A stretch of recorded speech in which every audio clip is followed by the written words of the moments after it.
This is such an honor for me to have my next guest on so many levels. I met him right before the Bad Wolves Beatlemania, so I got to watch their engulfing rise in the industry.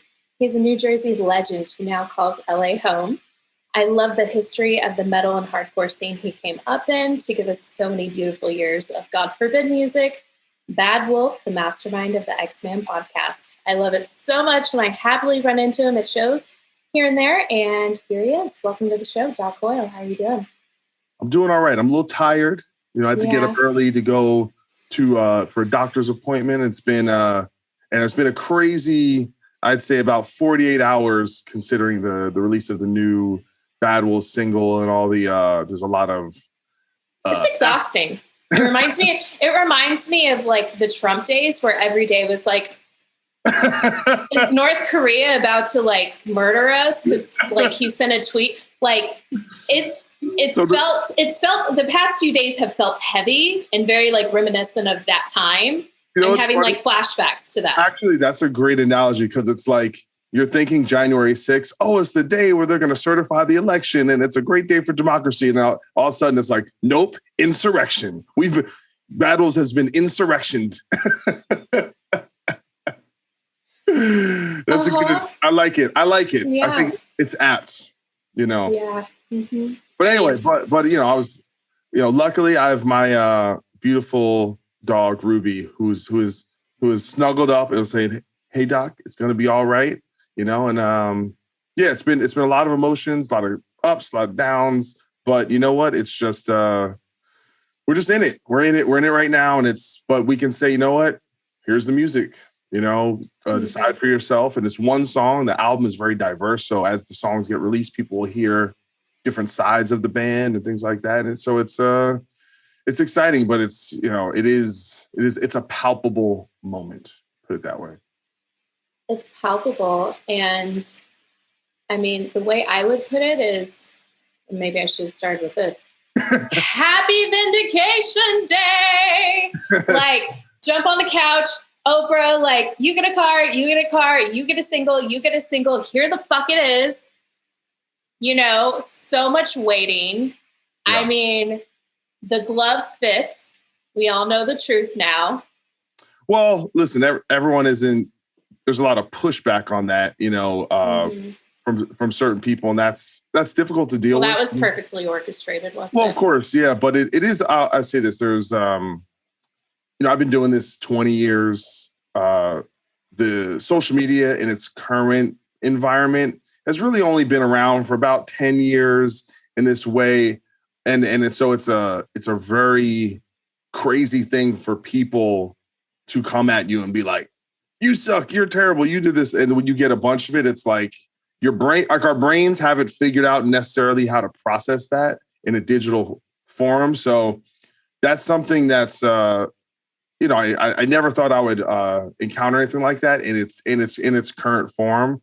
But I do think it definitely is character building, and it makes you stronger. You kind of have to go through it. You have to figure out, okay, how do I develop that thick skin? How do I soldier on? Because in many ways, just by virtue of being an artist or someone who puts something out in the world, you're a slave to the validation, right? Like if I put out an album and no one buys it, to a certain degree, that's a validation. Or if I make a movie and it's the number one movie in the world, that's a validation. And that is often the life's blood that keeps you motivated, right? Is that there is an interplay between the creator and the consumer. And there is a bounce back where you're always, trying to keep the customer happy to some degree. It's really interesting that you're really passionately talking about that. I just had Andy from Five Finger on the podcast. And I think I even cut out like some of it because it was a really long conversation. I edited it down, but it was like so heavy on his heart. And he really wanted to talk about it as well, of like dealing with the social media, like the backlash from it. And it was very apparently like very heavy on his heart. And like, what do you pay attention to? What do you not pay attention to? Was he getting pushback from like Jason fans and things like that? Like people coming at him? He hasn't had much of that at all. Good, great. But this was funny. I was so careful. And my promise to any guest that I have, I will never chase headlines. I will never try and get a soundbite off of you. That is like my moral compass. I have wanted to avoid that. Like, even if I have to like scratch the interview or something like that, I will never put an artist in a bad position. And I was so careful. And like, there were even a few things here and there. I was like, oh, cut that. That could be construed. And it still got picked up by some metal sites. So No, dude, I'm the same way with my show, where I've cut out things, or I've like I have an interview right now in the can with a well-known artist where they're like, you can't release it this year at all. And I'm just holding it because I always want to have that trust between me and whomever's on my show, because listen, I have a lot of relationships and I could exploit those relationships to get especially because my show is the X-Man, right? So if I wanted to, I could wait every time someone gets kicked out of a band or leaves a band and go get that fresh interview and go, hey, talk a bunch of shit on your old band, and it would get a ton of views. And I'm just like, it's not worth it, No, it's not at all. And I was talking to Alicia Taylor today. Like, I was talking to her earlier, and was like, oh, I'm such a fan of Doc. And we were talking about how much we love you. And she was like, I love Doc. And we were talking about where I was telling her about if you do not have a true heart, and if you don't have pure intentions, everyone who's in this industry has been in it for a very long time. I may appear to be new on the scene, but I've been in it for a very 10 plus years. I think people are just finding out about me now here and there, but I've been in it for a long time. If you don't have a pure heart, pure intentions, you get found out real quick and you don't get invited back. It's a small community between between the bands and the promoters and the booking agents and the managers and the labels and the media. And what I found out within at least the metal world, and I guess to some degree, because it's metal, there's always going to be some underground component to it, is that everyone really likes each other. And it's like these people from the people at Metal Blade who like the people from Century Media, who like the people at Metal Hammer Magazine. And it's like this thing of like, because contrary to popular belief, there's not a lot of money in working for record labels or working for some of these companies. So the people that are there are really there because they love it and they care about the culture of it. I mean, there were people at Century Media Records, when God forbid first signed there, who had a vested interest in us succeeding just because they believed in us, not because they if we sold more records, they were going to get a bonus. They just cared about us as people. And that's something that's like stuck with me to this day, where I'm just like, man, this whole thing, it's like when we all go to a big festival and we're watching our favorite band and we're all high-fiving and singing along and cheersing our beers or whatever, like that's the moment. That's what it's about, So all this other stuff is, it's supposed to be a relief. Like I went to the Lamb of God Megadeth Hatebreed Trivium show the other day, and it was like first big show I've been to in 2 years, and I'm like, and you just can tell everyone needed that moment. Absolutely. I went to that show too, and it's just the feeling that heavy music gives you. God, we needed it. I agree so much. And and to your point, like all the people that are a part of that to make that happen, it's not just the band, it's the entire industry of crew and managers and things like that. And all those people, man, the people that don't, like I said, the crew that doesn't get near the credit they deserve or the attention they deserve. Like they're, with bands, I mean, the crew, some of these crew members work with these bands for 20, 30 years. They're basically part of the band. They're family, and that's what I look at the whole community as. It's just a giant family. And I'm someone who existed in the hardcore scene and the metal scene and or whatever. Now with Bad Wolves, now I'm like discovering this like hard rock kind of mainstream rock scene and meeting people there. And I try and just keep those ethics together because, so much of this stuff is temporary, right? That was the one thing I learned with the God forbid experience was you think you're going to do it forever. And all of a sudden you're not doing that, but the relationships you formulate, it was really, it's beautiful that they can continue, and then you work on a project down the line, or me, someone who's in a band, all of a sudden I'm working with media companies that were covering my band And it's all this thing of just and like you said, your reputation kind of speaks to itself, and and so it's really important to just be a straight up person and be a legit human being. And to circle back, Andy's take on it, which I thought was so interesting, and I will mention it because I was like, oh, that's so cool. He was like, so he was referencing, if someone says like, oh, your guitar video sucks or something like that, what he takes into account, what he doesn't take into account. But what I loved about what he said, which I thought was really cool, he's like, oh, like it must have touched you in a way, like you must have an issue, something going on within yourself that you don't realize, that like my music, oh, you're so passionate about hating it. What about it inside? It's so good. It elicits a response. And I thought that was like a cool way to turn it around and be like, oh, you're so bothered by it. Why are you so bothered by it? It's like, it must be doing something really cool if it elicits such intense feelings like, oh, you suck or something like that, or kill yourself, just really nasty things people say online. Well, love and hate, what they have in common is intense passion.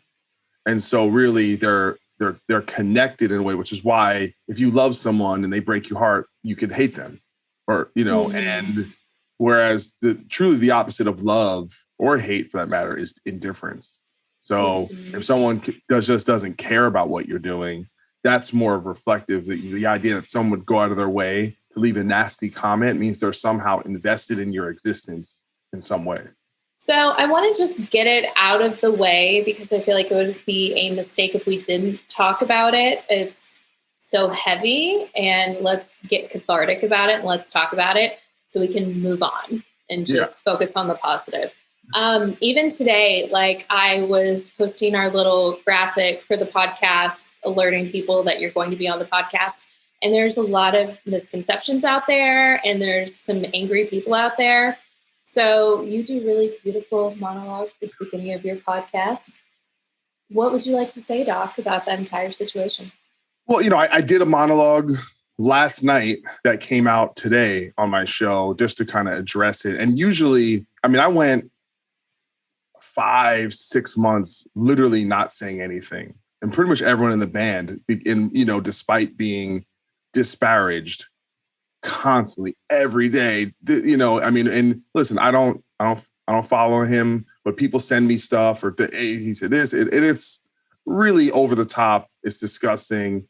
And the thing that's even most important is that there's the dishonesty is so flagrant, is so over the top. Like, it's like, it's pathological, it's intentional, and it's, and unless you're like, the truth of a situation, you can't really understand the depth of it. So, what's really important to, and unfortunately, he has a gift at convincing a certain group of people of his victimhood, and that he's been done wrong in all these scenarios. So then those people go and then they come on our pages, and I probably deleted 50 comments, blocked, all people just tell me we're thieves, and so, the few things I just need to just lay out there. So he's like, it's his songs. Okay. The only thing he did on the single Lifeline, he wrote lyrics in the verse. Those lyrics were changed. So if he didn't write it and his vocals are taken off it, then how does he claim ownership? Right. That's just basically saying, like, oh, I was in a movie and then they recast me. I own the movie. Like, it makes no sense. And legally, essentially, the way most normal record deals work, unless you negotiate different terms, but normal record deals, the label owns the rights to the master recordings and the copyright. So in fact, it's the opposite of what he says. By the fact that he recorded vocals on it means the label owns it, right? So when he goes out there and releases unwarranted versions of the song, especially before the release and distributes it, he's committing a federal crime. That's like if you went out there and leaked the Marvel movie before it came out. You would go to jail. Like, that's FBI, that's a really big deal, because usually they'll make an example out of people like that so that it, basically scares off other people of doing the same thing. So he does not own the copyrights. He does not own the master recording. So what he's done is illegal, but that stuff takes, there's a process in the courts of all that stuff being kind of whether there's going to be prosecution or fines or settlements. So that's the first thing.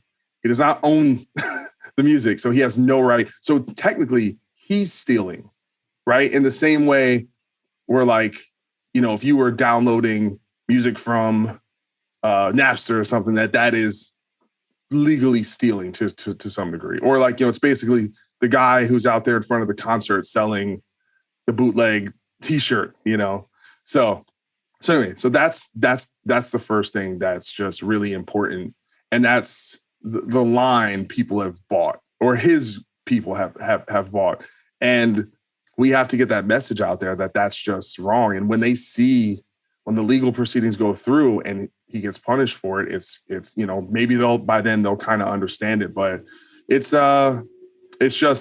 definitely put a damper on our ability to want to, like, celebrate the moment. I'll be honest about that. But in many ways, you have to just go, okay, this is just the moment.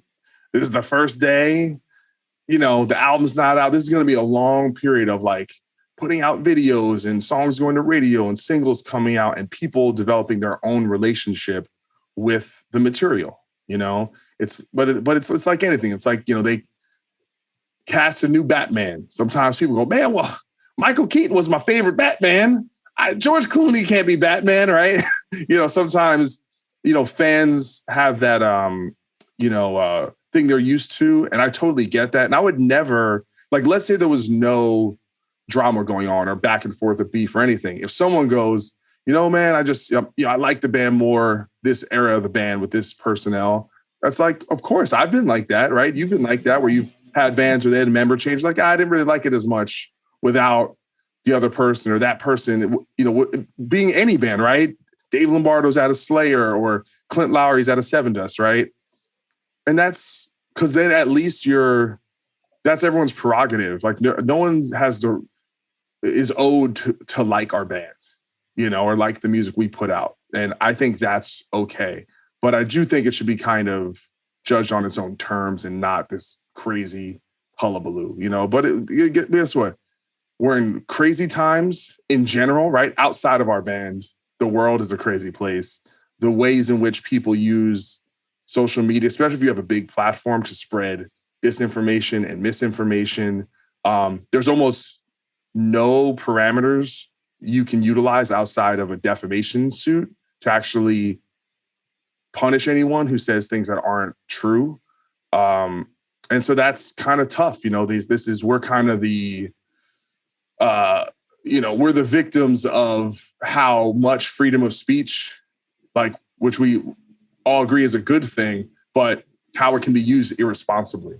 Absolutely. And thank you very much for giving that in-depth explanation, because even posting today, that's what people have, some people are commenting. So thank you for properly, like, giving me the proper things to say, because you want to respond to it. And I've seen a lot of comments like that. So thank you for taking the time to explain that. I appreciate that. I'll give people, there's a very similar example. There was a guy, Dan Nelson, who sang for Anthrax for a certain amount of time. And the Anthrax album, Worship Music, there's a whole album. It's basically the same album, but with Dan Nelson singing on it, right? The logic of some of these people is that, well, since he sang on it first, it's his songs. Like, it makes no sense. It's like, you're just someone who was cast in a movie, and like you were replaced, and like there's some expectation. Well, we're gonna throw out all our songs just because someone else, you know what I'm saying? Like, it makes no sense. And I got to put this out there. Tommy Vext does not play a musical instrument, so he can't write music. So if he didn't write the music, and by the way, even if he did, right, that's a whole different section of the law. Then he would just, like, let's say he composed music, he would still get paid publishing money, right? But that does not, even as a songwriter, even if he was Bob Dylan, right? He wrote every note, right?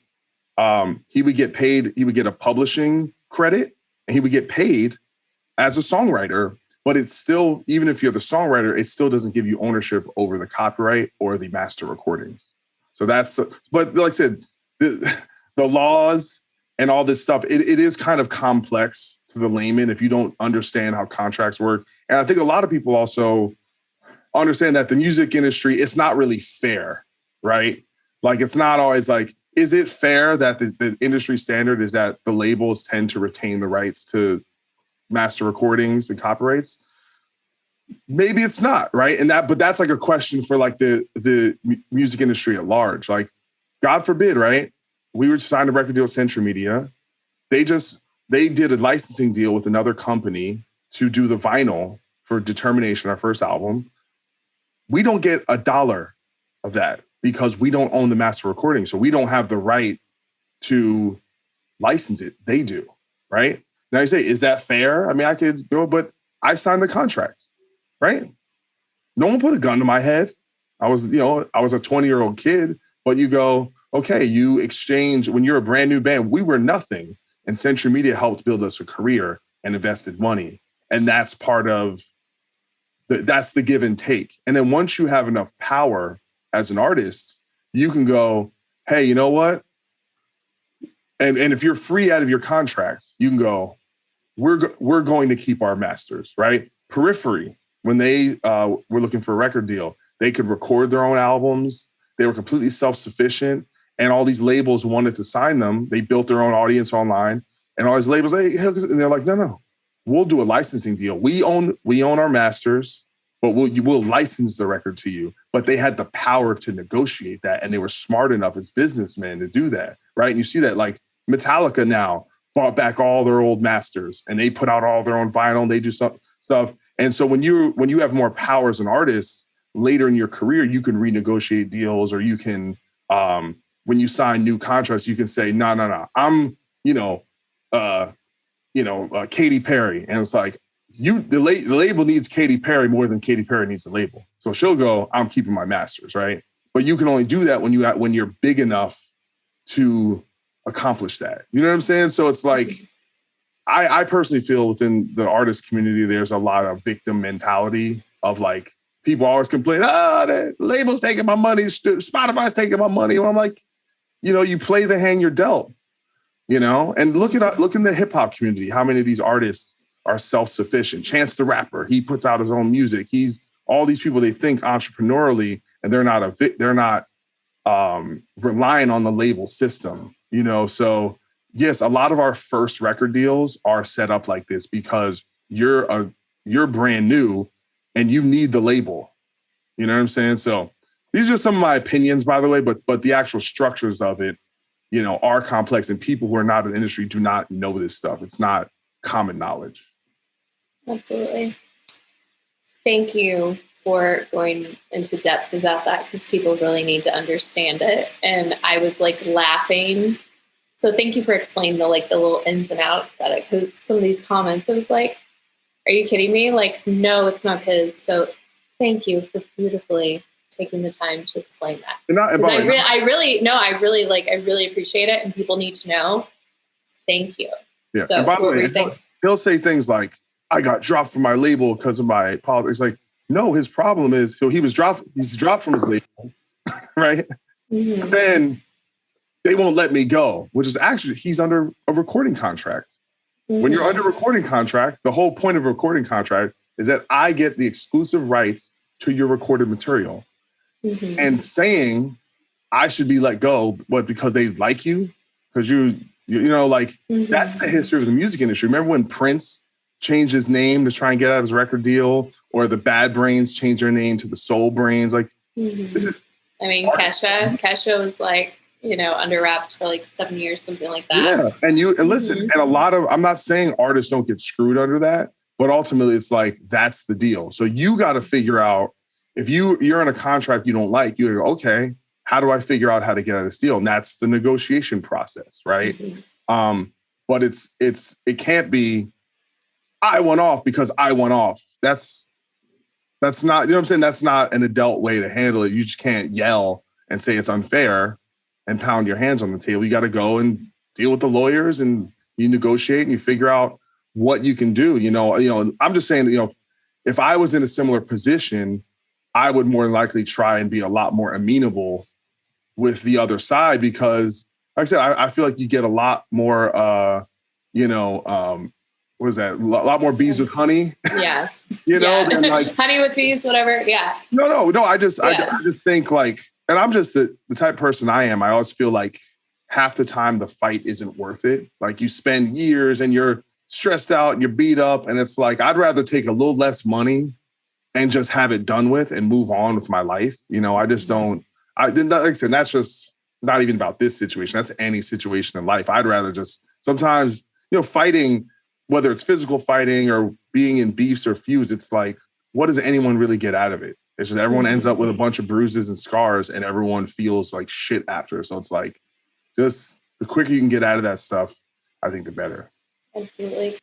Listen, this industry is, the business side of it is complex. That's why you have lawyers and managers to help you navigate through this stuff, because it's complex, and there's still stuff that the publishing side of stuff is still like, algebra to me. It's not the easiest thing. So I'm always referring to people for help with this stuff. And it's also, keep in mind, it's a changing industry, right? It's one day it's CDs, and then now it's streaming, and it's we're back to vinyl again. Yeah. Vinyl again. Yeah. But you constantly almost have to learn the lay of the land in terms of how the law works and what your rights are. And yeah, dude, it's easy to get screwed over in this industry. But I always think like, there's benefits, because the truth is, when you're an unsigned artist, a lot of those artists, all they want is a record deal. I need a deal. Please, please, right? You're so desperate to get a deal that you're like, you'll just take anything. So then you get it, right? And then all of a sudden, now you have a record deal. Now you got some support, and you got some budget, and you got some videos. And now you actually have some success. You're 2-3 records in. And then you're like, hey, I don't like my deal, right? And then now you're mad. But when you needed the deal, that's all you wanted. But now that you have the deal, and then that partnership helped you get success, you realize, oh man, this isn't that fair. But the problem is, if you actually look at it from the label's perspective, right? Label's going to sign 10 bands. 3 of the bands are going to do well. 3 of the bands are probably going to break up. And then the other 4 are going to like break even, right? So that the reason why it's set up like that is to basically mitigate their losses. The fact that every artists think that they're thinking from their perspective, but as a business, it's set up that way, kind of in the label's favor for that reason. I say, you do not have to sign. And in today's market, you have never needed a label less. So artists, be smart. If you can do it on your own, do it on your own. You know what I'm saying? But don't sign a dumb deal and then complain about it. I get it. If it's one thing, if you're like 18 years old, and you don't, when you were, some manager mismanaged you and someone took advantage of you, that shit happens. And I'm not going to act like it doesn't. There's definitely situations where people get screwed over, bands get their albums shelved because their A&R guy quit. It's a tough industry, but guess what? So is every element of the entertainment industry. The movie industry is cutthroat. Comedy industry is cutthroat. Theater, like it's all ugly. And once anywhere where there's a lot of money to be made, you're going to find some shady, cutthroat people who are trying to take advantage of people. Okay, well, I am very on fire right now, and these are crazy days, crazy times. Feeling a little stressed out. It's kind of funny how it's all coming out, but like, oh my God, this song, your new single, incredible. Like, I checked last night, 61,000 views in one day last night. Do you know what it's up to right now? No, I've been kind of, I took a little like siesta. Did you take a nap? Dude, I was so tired by the end of last night. I was like watching it, House Party 2 and pass out with my dog. And I actually locked my girlfriend out of the house by accident because the top lock you can't get. And she was texting me, and I must have been in like a coma. I was so, and she was so pissed off at me. So I was out of it.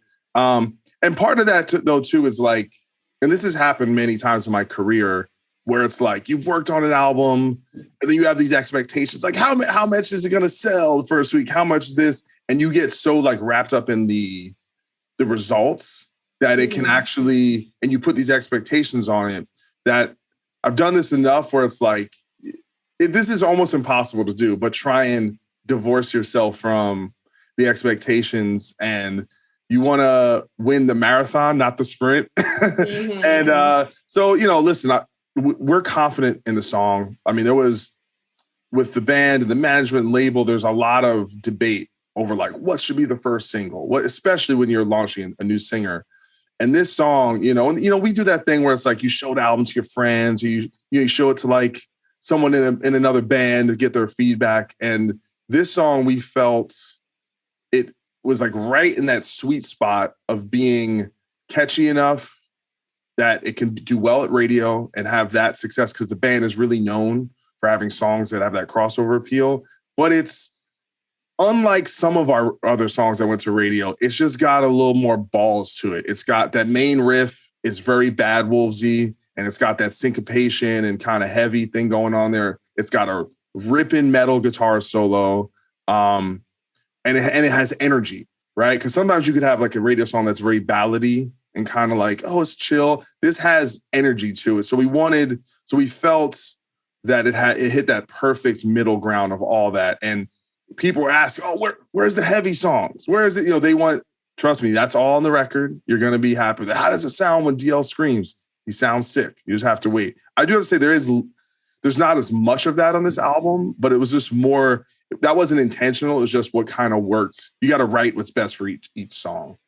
I think, I don't know. I feel proud and happy for you guys. Like I've been friends with Kyle for like 12 years, and all this shit has pissed me off for him. Yeah. And it's made me angry. So hearing the new song, I was like, oh, thank God. It's great. It's so great. Like, it's so good. Exactly what you said, the energy of it. Like, it is classic Bad Wolves, but I feel like it's even better. It's even hookier to me. Like, I want to come out of like pit retirement for it. Like, it's good. I'm so excited. Thank you for the incredible song. Because when you're in it, you get kind of jaded and you're like, oh, this music, that music. That song is exciting to me. So I think congratulations. It's exciting. Like, it feels like fire to me. And I'm so like, I love this song. I love it so much. And I'm so happy and I'm so excited for you guys. Like, I love it. So just wanted to like geek out with you for a minute, because I'm like, y'all did it. Y'all fucking did it. I think it's incredible. So. Well, thank you. I can take very little credit for how good the song is. I say this, I'll keep saying it with Bad Wolves, it takes a village. We have a lot of people that chip in with the music and the writing. And I always feel like I'm in the band, but I'm also a fan of the band, because there's so many different contributors, and it's and I really believe, I think the band is bigger than any one member. If I left the band, the train will keep rolling, because there's so much talent, especially now we have DL in the band. I mean, this dude, he's like a one-man band. I mean, he could write the song, play the guitar, sing on it, produce it. He barely needs us. He's we're gonna have to, that. And he joined when maybe 60-70% of the album was already written. So he ended up contributing a whole other song, which I think is a B-side, and then co-writing on a couple other songs as well. So it's like, in a weird way with DL, it's almost like I'm almost looking forward to the next record, where we can do a whole record where he's involved. And, and it's just such an asset to have someone who's that talented. Like, those are the people I'm jealous of. I'm like, man, do everything, and then he'll be hanging out. He'll be like playing drums. I'm like, you play drums too, man? I hate you. Talented person. So funny. That's hilarious. Okay, so a few questions. I don't know a lot about him. Yeah. So he came from Acacia Strain, right? I think he came from America, but he. Okay. No. So I didn't get it. No. The story took me a second longer to get your joke off. listen, he's from Massachusetts, all right, to be specific. But so he's most known for being one of the founders and the guitar player for a band called Acacia Strain, which is like one of the heaviest bands of that early deathcore, metalcore kind of movement started at the early 2000s. And I mean, they were a really groundbreaking band, and he was like the main songwriter, riff writer. No one, back then, I didn't know he could sing or that in any capacity. And eventually he left the band to, he just being on the road and stuff. He got married, started a family, and he wanted a more kind of domestic life, so then he really focused all his energy towards writing, recording, and producing for other bands. But he still did some stuff for Acacia Strain. And then through the years, he started doing vocals, like singing vocals for this band called Legend. But there was another vocalist who did like the heavy screamy stuff, and he would do the singing stuff. And I remember when I found out he could sing, it was like, when Bad Wolves first came out, he was like, dude, he's like, this is the sickest band. You guys are the sickest band. He's like, let me join. Like, he wanted to join as a guitar player just because he loved the band so much. And he sent me a cover he did of Seven Dust Skeleton song. And I was like, holy like, what, who is it? This is you? Like, I had no idea. Right. And by the way, this is, we're not looking for a singer at the time. I was just like blown away that my homie that I knew all these years. And I had him on my podcast, 3 years ago, just because he was like this guy that was such an important figure, but he wasn't really, all the stuff he was doing at the time was very behind the scenes, and so I was just like catching up with him, and to see that he had this ability was just pretty mind-blowing. So when the split happened, it was like he was in the back of my head. And John, it was funny, like when I first talked to John, I was like, yo, what about DL? Right. And just because we heard his voice and just that style, it felt like very apt. And he sent us something within like 24 hours of us not having a singer. And it was like, are you fucking kidding me? We're like, we could put this out tomorrow and people would be stoked. And it was so, but we still, even with that, we went on a very exhaustive search. I mean, we were everywhere and we heard so many demos and people sending in stuff. And we really, because we wanted to, and then we saw a bunch of people in person, and it was close. There was actually some candidates that were amazing, that were, it wasn't like, all right, this is it, it was pretty close. It was a unanimous decision with the band, but we saw some really talented people, and it turns out like the first guy you thought of, or the first candidate, ended up being the one. So, and I think the element was, for all of us, it was just the person that felt most like Bad Wolves. It felt like we listened to it like, this feels like it makes sense for who the band is, and also his temperament, and the way he gets along with everyone. And there was a comfort level that was pretty unique with him, that just everyone just like, this feels good. Because that, you got to live on a bus together. You got to spend a lot of time together. If you don't have that interpersonal chemistry, then it almost doesn't matter how good it sounds sometimes. I feel the exact same way of what you said, like listening to the new single Lifeline and watching the video, it feels good and it's really exciting.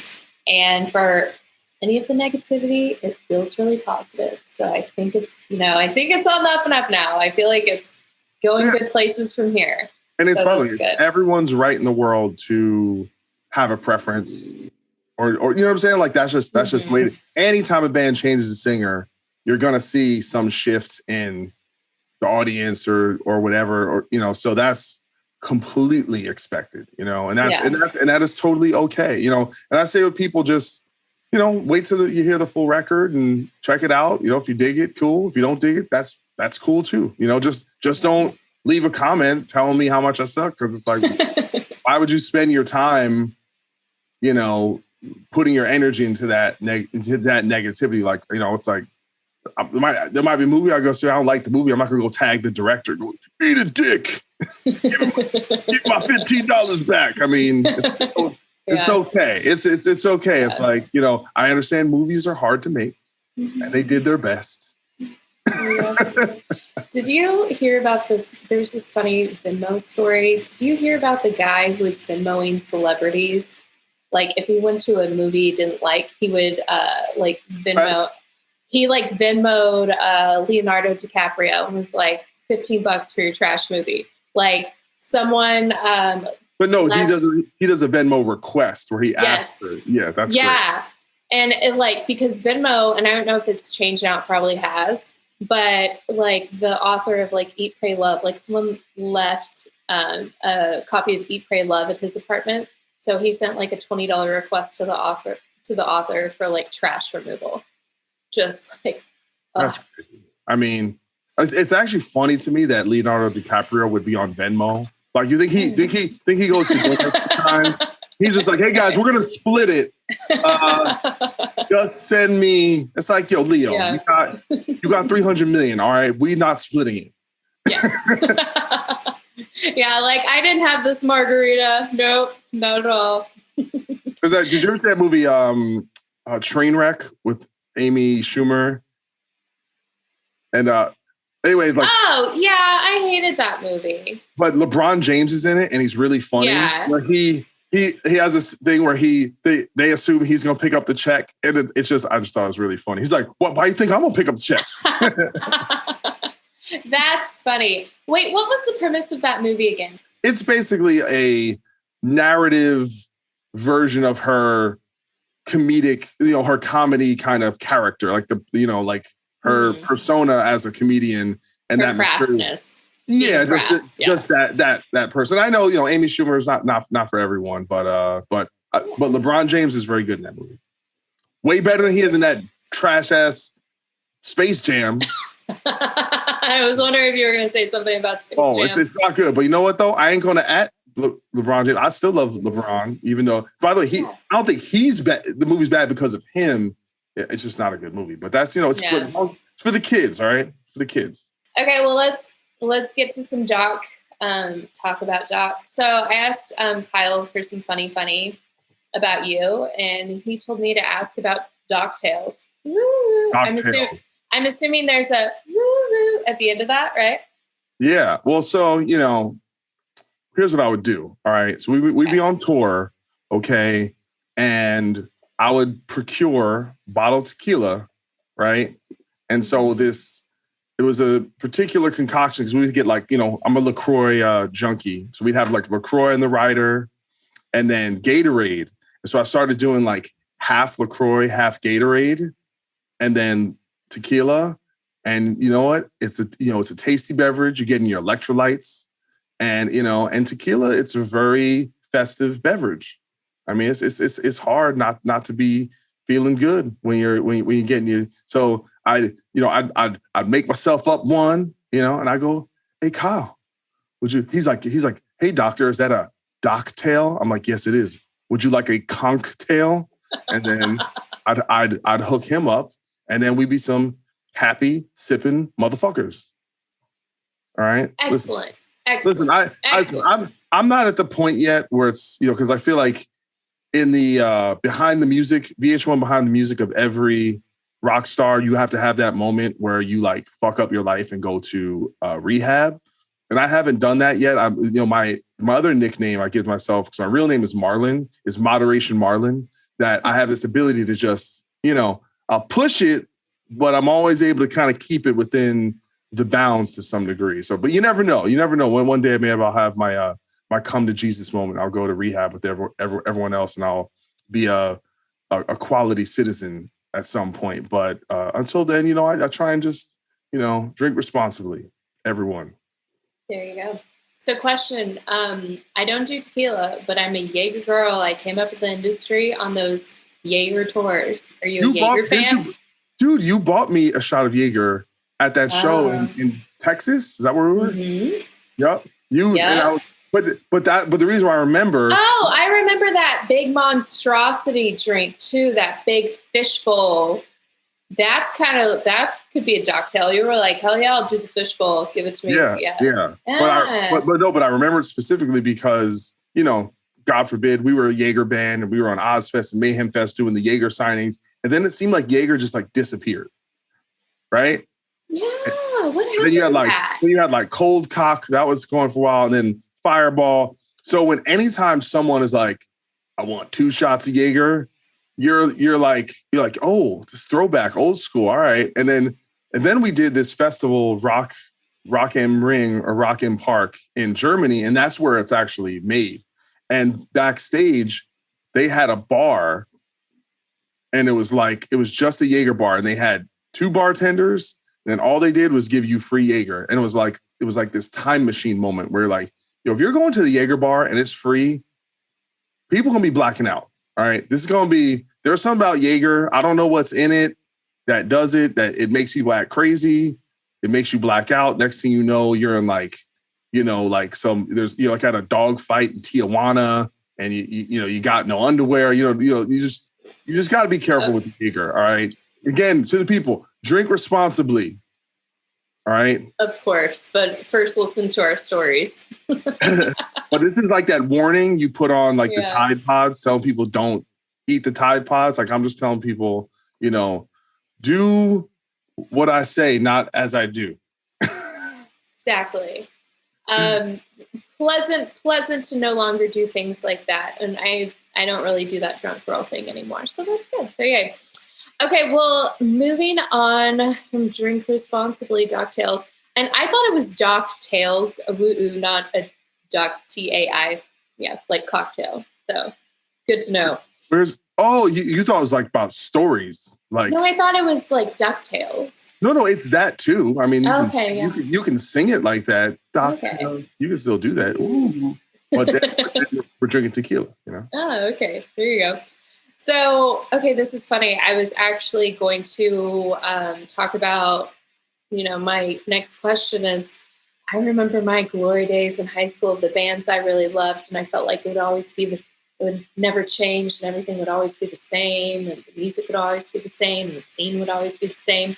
What was it like for you in your glory days of the bands that you loved in your scene? Like, paint a picture. Like, what was it like back then? Well, I think for me, they definitely were not my glory days. So let's put it that way. I was definitely, I think so, as a young adolescent, kind of like, going into being a teenager, I was very awkward and had that ugly duckling feeling. And it felt like I never fit in anywhere, which is where rock and metal came in, because I think it's misfit music, right? It's for people. I have like these distinct memories of being on my school bus, listening to Megadeth, Rust in Peace, and distinctly feeling that no one around me can understand where I'm at, So, and for me, it's all, my taste never really changed. It just expanded, like all the stuff I liked when I was a kid, I still like. So my favorite bands. So someone asked me on my podcast as a question, what are your 5 favorite bands? I'm like, well, still Metallica and GNR and the Beatles and, Megadeth and, Michael Jackson. It's like the same stuff, but because I feel like it's all like, does it still give you that same feeling? Right? Does it still connect you? So it's anytime I go to see Metallica, it's like religion for me. Like I just saw Guns N' Roses 2 weeks ago or whatever. And it's like, this is like, I get to see Guns N' Roses because most of my life, you could see Guns N' Roses, but it wasn't the band, that it wasn't the members, it wasn't Slash, it wasn't that thing. So, or, even the other day seeing Megadeth and I'm singing every word and I'm just headbanging and I'm just feeling it. And it still gives me that same feeling. But I think it's also about like quote unquote glory days. I do not look at the past in that way at all. I think you got to live in the moment. You can't, there's no such thing, right? Like, oh man, shit was great back then. I'm like, so who fucking cares? Like, you got a time machine? You gonna ruminate on that time? Oh, remember that time, man? It wasn't great. Yeah, okay. Well, so what? It's the same, and the same thing being a creator. It's like, oh, I made this great album back in 2004. It's like, okay, what'd you do last week? You know, how relevant is that really? So the glory days got to be today. You know, what do you have going on now that's exciting? How can you look at your life currently and appreciate what you have and what, you know, and that's, I think, a certain kind of Zen discipline that I try and do is definitely not look at the past as the glory days. There's things about, I think, the way the world functioned in some ways that I look back on a little more fondly. And I think that's a little bit just getting older, like older people like, back in my day, I'll tell you, back when things was great, when times were simpler. I think as you age, it always feels that way, that the modernity is always kind of leaving you behind a little bit, and it leaves you existing in a world that you understand less and less. And there was this book I read, it was called like Future Change or whatever. And it was about how, like, as time moves on, the rate of change gets quicker and quicker and quicker. It's exponential. So, like, you know, in the ways, you know, so like, and as that keeps happening, it gets harder and harder to keep up. And we feel like, you know, there's an anxiety to that, you know, of like, the world is changing too much. I can't say these words. I can't, you know, I don't know how this technology, it's, you know, and so there's a big pushback to that, to want to like disconnect and make and stabilize. Can we just freeze everything in granite so that we can just like relax a little bit? And even though that's not possible, I can certainly sympathize with that mentality. Well, that's how, and I do this sometimes myself. I'm really guilty of this, and I really appreciate, you know, like Sirius, because it gets me out of my ruts. But that's how some people just listen to the same bands for like 20 years or like 10 years. Like, I like the music from this genre. Like, this is all I like. I already know all the music I like. There's like memes about that. Like, someone's, hey, have you heard this music? It's like, I already know all the music I like. Luddite. Thanks. Well, yeah, that's a Luddite, but they say like they've done psychological studies that essentially past, I want to say like age 35, your brain kind of stops wanting to like new things. That's why a lot of people get stuck in that. And I think even though that might be our biological tendency, it's really important to push against that, where I'm always trying to find new music and find new stuff and find new bands that, you know, and the whole point of it is like, oh, I need to find a new artist that reminds me of an old artist. Like, I want to hear things that are pushing the creativity, and there's, and you know, or just whatever, just a good song is a good song. And I don't care what genre it is. I don't care any of that. But, you know, I think, you know, and not even from a creative standpoint, like being influenced by it, just as someone who enjoys compelling art, you know, I just can't, you never want to lose that appetite for revelation, that appetite for being blown away. Like I mentioned Turnstile in here, like that new album. There's so many elements that you can point to. Oh man, it sounds like this, or it's a little like that, or it makes you feel like this. But when you put it all together, it's like, yo, it's just fucking good and it's special. And who cares, like, about dissecting that, right? Like, how does it make you feel? Music is emotion. How does it make you feel? Does it make you feel good? Then listen to it. I don't care whatever that is. And no one gets to tell you what works for you. One band in particular that I think has done the best job with staying up in all the trends, and you love to talk about things, so I'll just mention it real quick, and we'll be quick because I have like so many questions to ask you. But hasn't Papa Roach done like the best job of staying on the cusp of every trend in music, especially like the past like 7 years, I would say, with like the dubstep and that stuff that really wasn't my thing, but they incorporated it in so many lovely ways that even though I'm not into like the newer electronic music, they've added elements to that has like, I'm not even into that, but I like the way that they did it because they did it in such a cool way where like, and Swerve, their new song, it's not something I would typically be into, but because they've mixed new things together and they've stayed at the cusp of everything that's trending in like mainstream music and incorporated it, it's opened me up to like, I really don't like this and this isn't my thing, but I like the way that they do it. Actually, I think you make a brilliant point, because I don't think I can think of another band that's done it quite like them. Because you can even really look to their stuff in like the mid 2000s where it's almost, some of it sounds almost a little like emo or a little punk.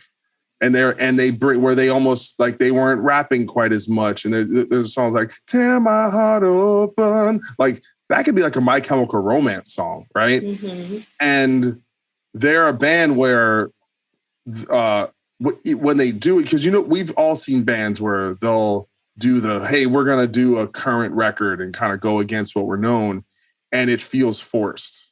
But because they're constantly evolving and taking the temperature, it never feels like they're going, hey guys, if we don't do this, we're not going to be relevant. It never feels desperate. It just generally feels like they're constantly trying to just do new things and keep it and stop and not wanting to be stagnant, and it also shows because there's a lot of old bands that are older where they're so stuck in their ways and they only think of the old way as the way to do it.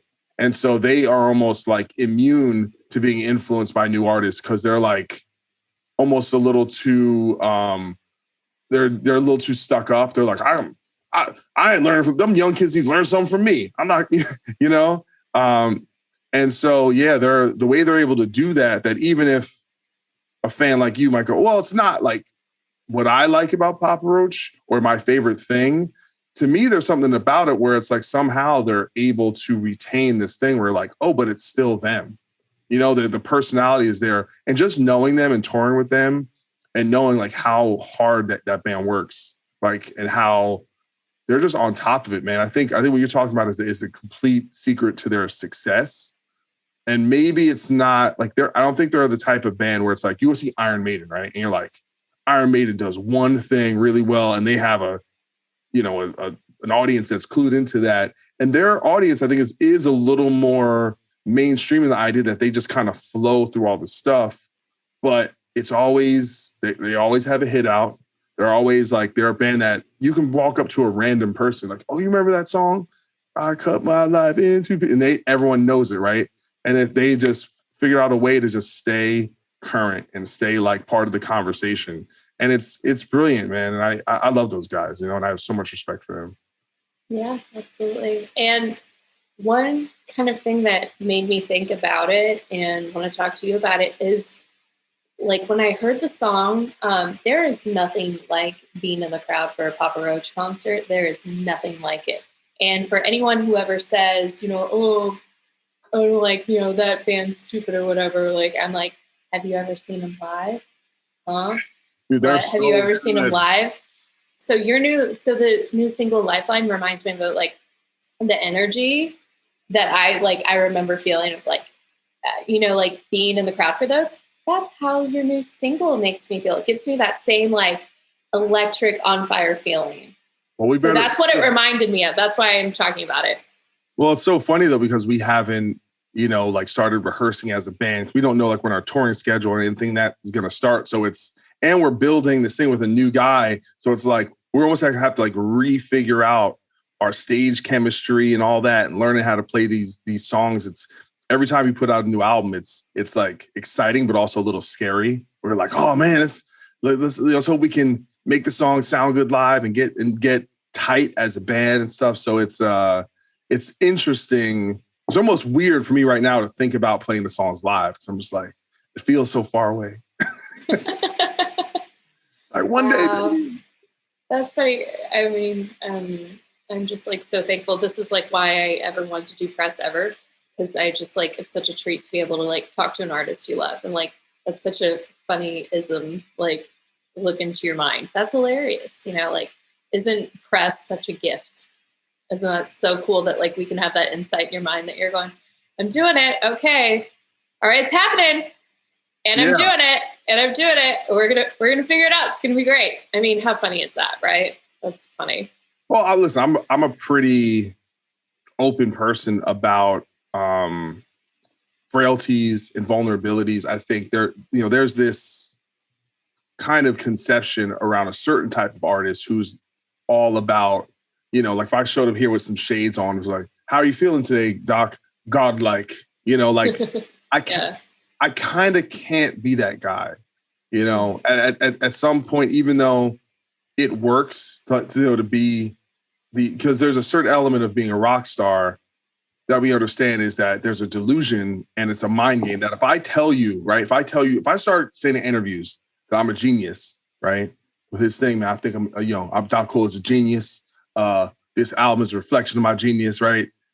There's a part of that we understand is inherently delusional.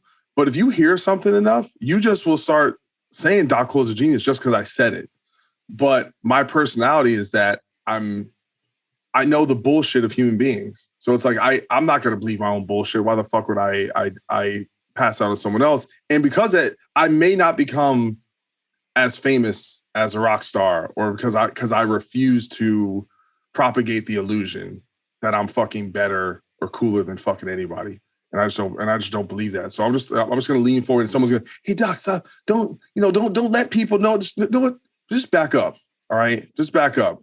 Yeah. Maybe it doesn't work, but at least I can sleep at night knowing I'm not a bullshit artist, And listen, maybe this song comes out, sells 8 million records back in the arenas. And then I just start feeling myself and I got the shades on. I'm like, how you feeling? Godlike.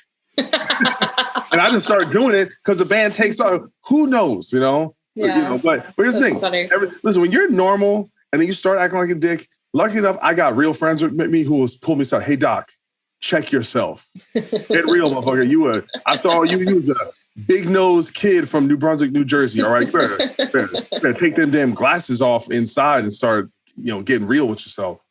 That's so funny. So you're talking about that whole Kanye thing. Kanye is the example because he, in a way, like I said, Kanye is uncancelable. Unless he kills somebody or does something real crazy. Mm-hmm. His new music isn't that good, but he is the best salesman and able to generate that people it's the ultimate, fake it till you make it. If you just say it. And by the way, and I love the first 6 Kanye records I think I love are all time. Same. I'm a Kanye fan of old school Kanye, the kind I dance to with my girlfriends. I love that Kanye. Dude, I'll put on any of those records and I love it. So it's not to disparage the talent or the ability or any of that, but it's this idea I was talking about that I think Kanye is in this weird, unique space where no one likes him, personally. They don't like him as a person, but because he's so successful, it actually validates anything he does. Because I could go, man, Kanye's a dick, man. He's this, and they go, but he's rich. So then the latter validates the former. So basically, as long as you're successful, it really doesn't matter how you act. That as long as people show up, dude, he's playing stadiums for listening parties and charging $60 for chicken fingers and $300 for a t-shirt. And people are doing it. And I'm like, and if the metric in a capitalistic system is what's your worth, right? People say life doesn't have a score, where apparently I think your score is your bank account, then he wins. So it really doesn't matter what he does or how he acts because he wins the score in the game of life. So it's a fascinating thing that speaks to our values. And some people go, well, if that's the game, then I gotta be in that game. And so it's not really my value system. So I don't necessarily, it's not the greatest thing for me to sit here and just judge, you know what I'm saying? Because maybe it's just hey, our value systems are different. So it's not really, I shouldn't go, I'm a better person, you're a shitty person. Maybe we just have different, let's say the values are different. That's the way I'll kind of put it. It's not something I choose to emulate and not something I personally enjoy about this culture, the Instagram likes, validation, attention culture. It's not necessarily it's not that appealing to me. I'll put it that way. That'd be the diplomatic way of saying it. Absolutely. Well, and I think we're just talking about the theory of the God complex, right?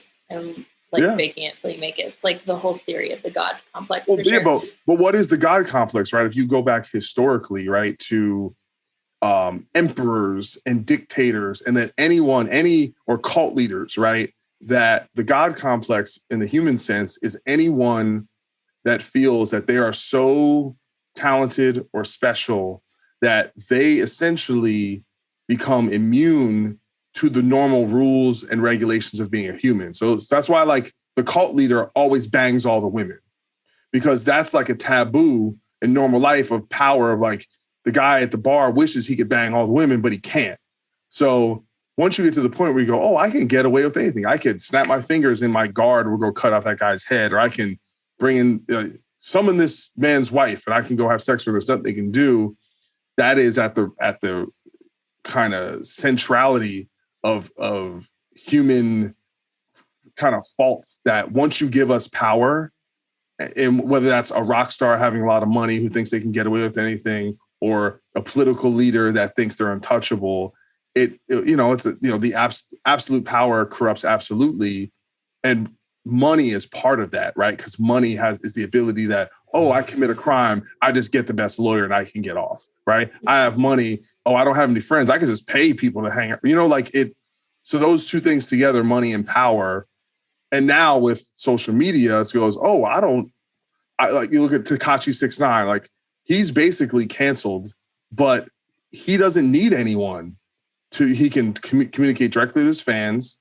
He can sell records. He can put out his stuff all on his own, and so that stuff that's how, once you give people that kind of power, money, a lot of them are going to act in a certain way that is almost inevitable. But okay, well, let's be funny real quick. I know you're a sneaker guy. Yeezys, yay or nay? Ugly sin, or like cool? I mean, here's the flip. Okay, so he came up with this like abomination of a shoe, and now it's a thing. Are you for the Yeezys or no? I'm definitely against the Yeezys. The original ones, there's certain people that I see wearing them, like that person pulls them off. Mm-hmm. I personally don't like them. And then there was this one kind of Yeezy that almost looked almost like an Air Max a little bit. It was it wasn't that like clothy design. Those I actually liked. Those came out a few years ago.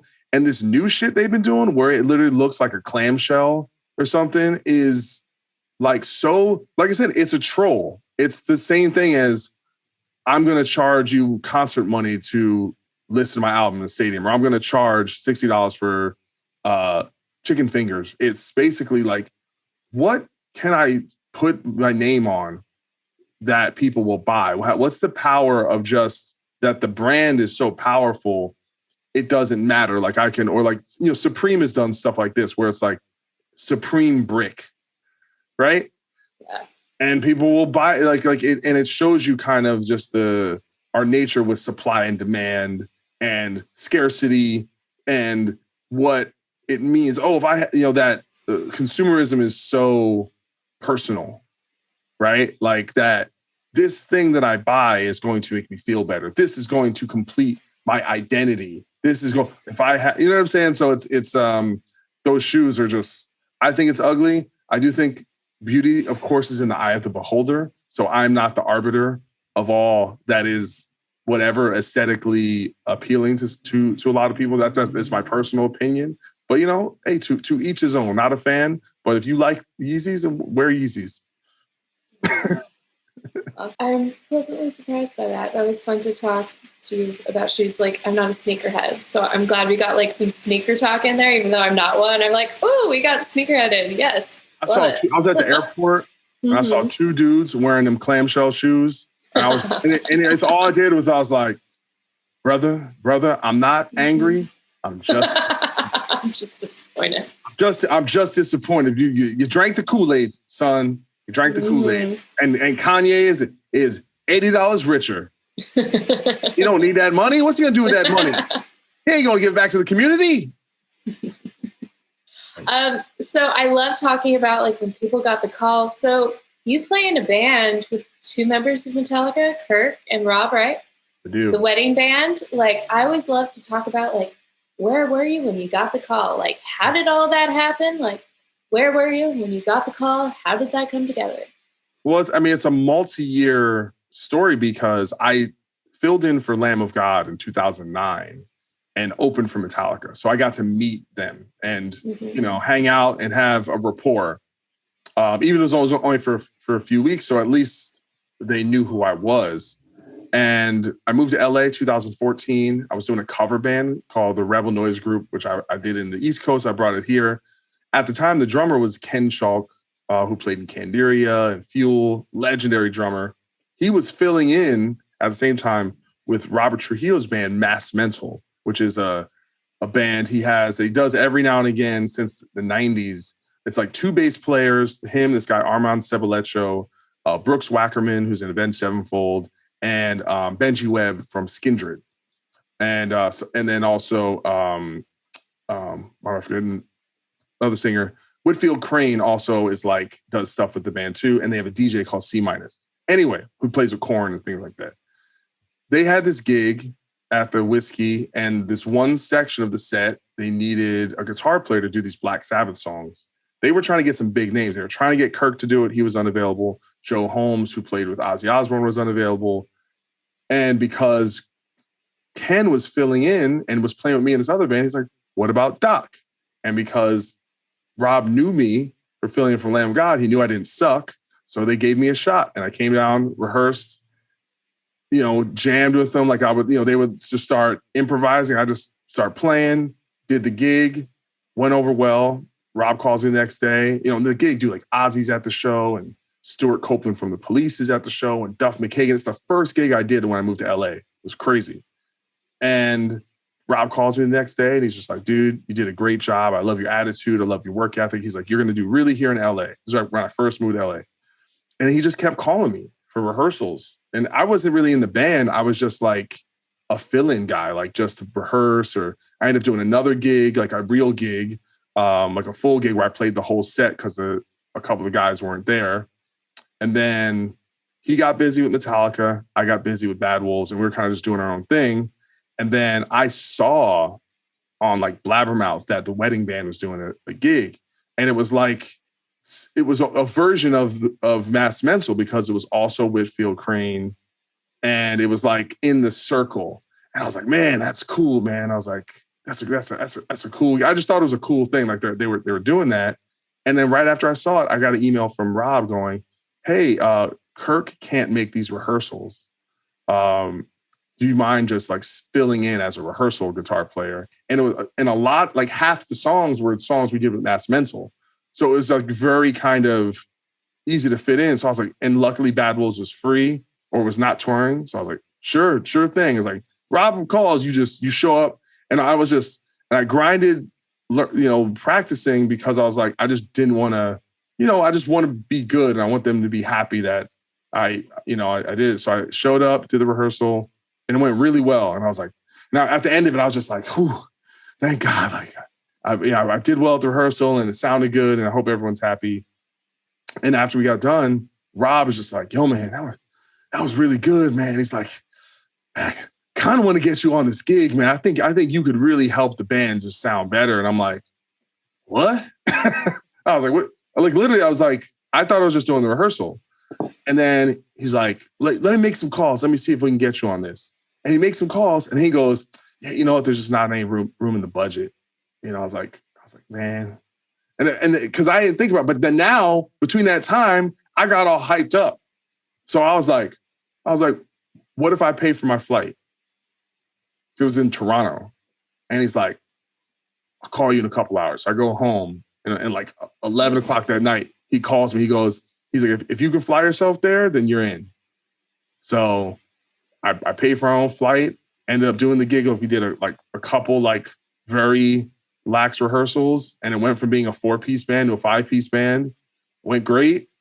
And then they called me back to do another gig, 6 months later. And that was like 5 rehearsals in LA, 5 rehearsals in South Carolina. That was a much longer set. And it was, and now I'm kind of in the band, so it's, when things come up, hopefully with schedules, it's sometimes if I'm busy or I gotta do something, it can be tough. But yeah, I mean, it's just a great experience, and I know how lucky I am. And sometimes those moments you just gotta go, hey, I'm in a privileged position, and it's a learning experience. That's the thing. I just try and be in those environments and learn. Just try and learn from these are people, because it's also the main, drummer is John Theodore, who's in Queens of the Stone Age. Whitfield Crane is from Ugly Kid Joe, one of the great vocalists that I feel like doesn't get nearly enough credit. And it's like, it's Kirk. It's like, that's why I started playing guitar. And it's like, he's right across from me. It's like, he's, hey, Doc, do this. I'm like, okay, you're too loud. I'm sorry. don't kill me, Kirk. You know, you know, and so it's this thing of, I'm confident as a player and I prepare very, very hard for the gigs to make sure I do my job, and I just want to make those guys happy. So it's a real pleasure and privilege. So that's all I have to say. So I hope the story wasn't too long, but it kind of takes all that to actually explain it, because it is a little convoluted. No, that's wonderful. Like, that's a wonderful story. Like, okay, so question that, like, if I wasn't asking the questions myself, I might be screaming. I've only been, like, starstruck a few times in my life, and, like, the few times were funny. When I know, like, you're an experienced musician, but, like, the first time you got to meet them, like, being on tour with them, it's all like, okay, be cool. Stay on the inside of your skin and freak out, like scream on the inside. But like the first time you met Metallica or were like around them, or like they came over, shook hand or whatever, were you freaking out on the inside? Were you like, oh my God. Ah. I mean, like, did you get starstruck at all? Like, if you were to get starstruck, it would be them, right? Yeah, but so I had actually had an opportunity to meet them in 2003. Because that was the first time I saw them, and one of my best friends, Denise Karicki, was working at MTV at the time, was producing a show for the Summer Sanitarium, and she asked me, she goes, "Do you want to meet Metallica? They're my favorite band." Mm-hmm. And I actually told her no. I said I was like, I want to meet them. I didn't want to meet them as a fan. I want to meet them as a peer, as like a musician. Having no clue that would ever happen, but. Here's the truth. I mean, because I'm a musician and I'm someone who's involved with this stuff, I know that everyone's just people. And even people that are famous, they don't really want to be treated like they're famous. And in some ways, it's a way of kind of disaffecting their humanity. It was like pretending that they're special, because all day, people like that, every person they encounter is like, freaking out or wanting something from them or wanting some of their attention. So I don't know. I just don't, not that I'm famous or anything like that. I just know how that feels to like people like, kind of coming at you that way, even if the intentions are good. So a lot of times there can be a famous person in the room and I won't even talk to them, because I'm like, I don't want to engage people on the basis of their fame or the work that they've done. I want to engage them on like a human level, and that's sometimes a difficult thing to do. So when I actually got to meet them on the Metallica tour, it was very much like, of course I was excited. Of course I was slightly nervous, because you're like, you want to come off as a cool guy and you don't want to say anything dumb, or you don't want to go, hey man, I heard Enter Sandman when I was 12 years old, it's you just so there definitely is an element of playing it cool, but there's an element of just going, this is a human being that just happens to be in Metallica. But they're at the end of the day, they're a human being, and we're musicians, and we have that in common, And it was funny, the way I met Kirk, it was like I did sound check, and it was at lunch, and we ended up just started talking. He goes, man, it's like I heard the sound check. It's like, man, that doesn't sound like Mark's vibrato. So he connected to me as a guitar player, and that's like, and then Metallica on that tour ended up taking all the bands to his dinner. And it was Gojira, Lamb of God, and Metallica. That was the only people there at like midnight in Montreal. We went out to this restaurant and they just hung out with us, and we just hung out like people and got to know each other. And that's so I don't really get into that thing, of like, and there's certain people like Kerry King, for example. I've toured with Slayer multiple times, hung out with Kerry King, but I feel like, I'm like, that's Kerry King. I can't just, there's certain people where like, them and you're cool, but you don't have that super close friendship where you feel like you can just be casual with them, So for me, it's like always having that respect of like, don't get too comfortable, don't get too familiar. Don't act like, hey, what's up, man? And so, and sorry, man, what's up with that shirt, man? That's a goofy ass shirt. Like, save that for your friends that you have that relationship with. So I always also try and keep that professional demeanor of like, that's, it's like I met, this tour we did, the last Bad Wolves tour, I got to meet Dave Mustaine.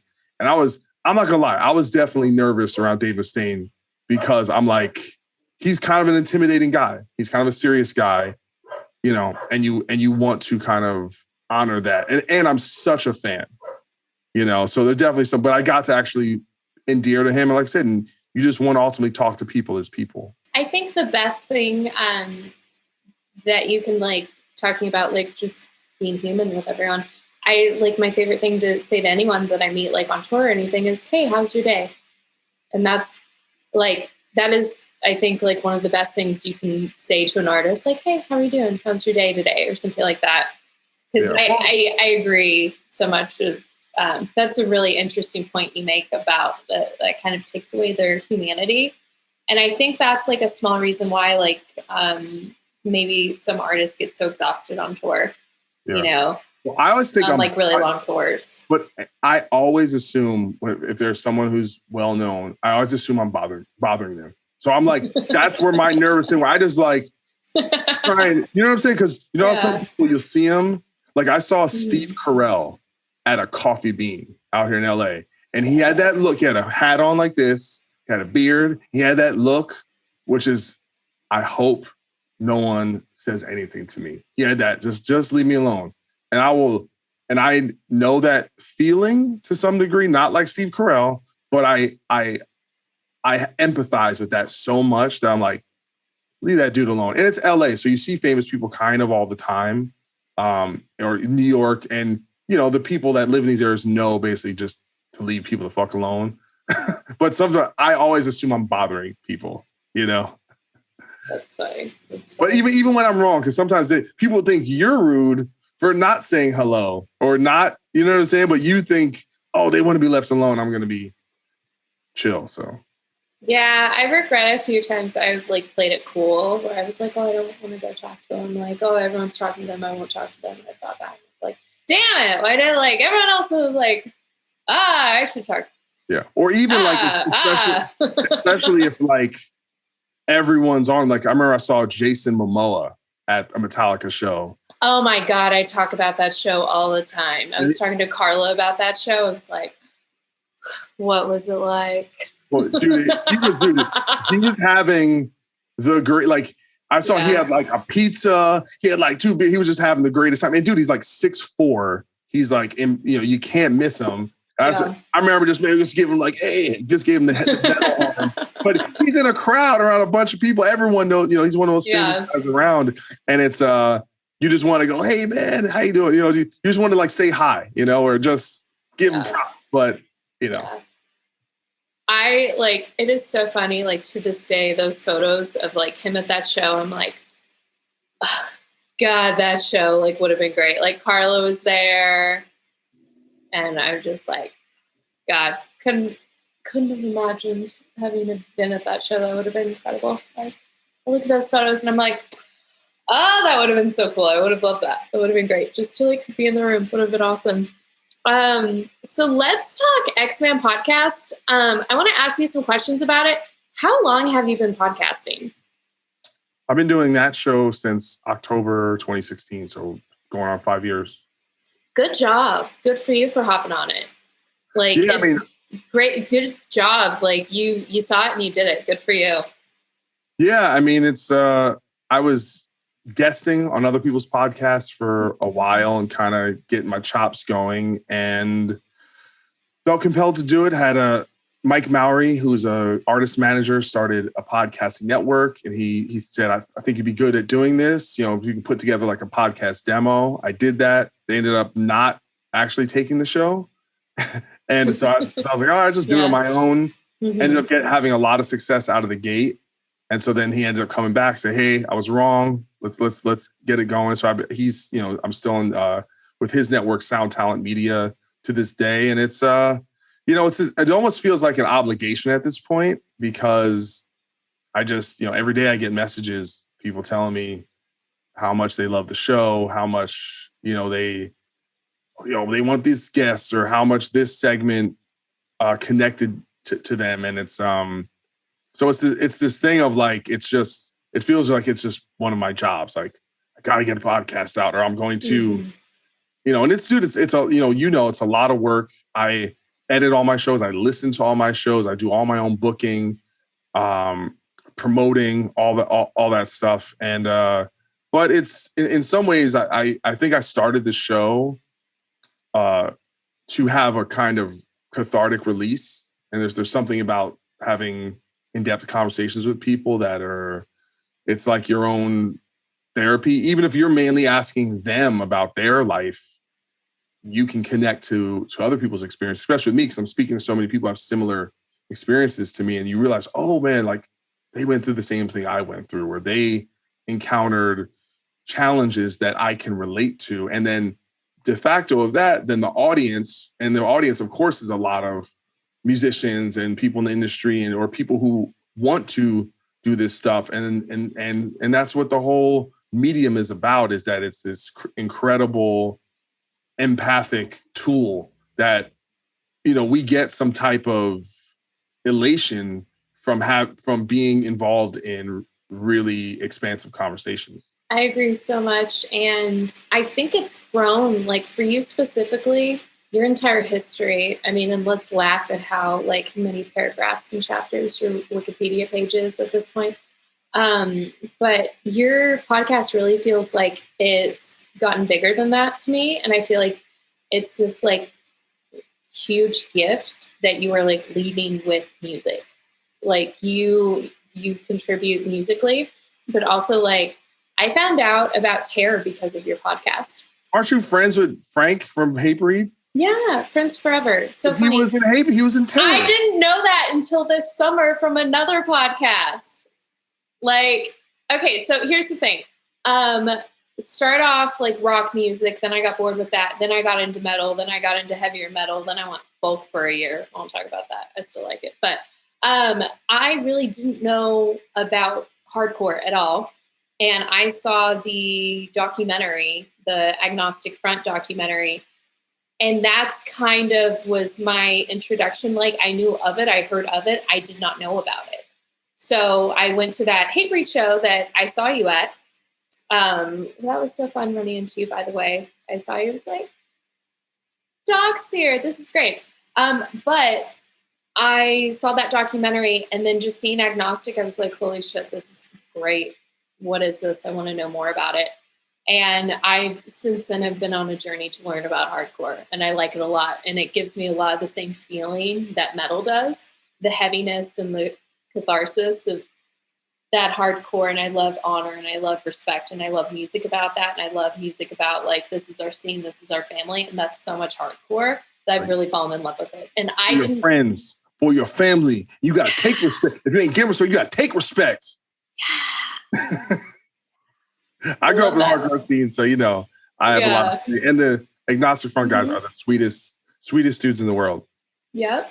And but it's such like you give such a gift, like the podcast and like the conversations and things like that. It's bigger than like people want to hear these conversations. It is such a huge gift.